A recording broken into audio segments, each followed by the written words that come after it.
Meniscus भनेको जोर्नीमा हड्डीहरू बीच हुने कुरकुरे हड्डी हो जसले एउटा कुसनको रूपमा काम गर्दछ।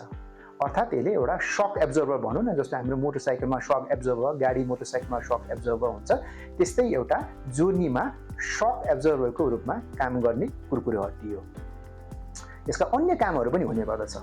यसले जोर्नीलाई समग्र रूपले एउटा स्टेबिलिटी प्रदान गर्ने गर्दछ भने यसले जोर्नीभित्र भएको जुन साइनोभियल फ्लुइड भन्छ त्यसलाई राम्रोसँग यसलाई जोर्नीभित्र फैलाउने मद्दत गर्दछ। भने यसमा केही नर्भ एन्डिङ्सहरू पनि, जुन नसाहरू पनि हुने गरेको कारणले गर्दाखेरि प्रोप्रियोसेप्सनमा यसले मद्दत पुर्याउँछ।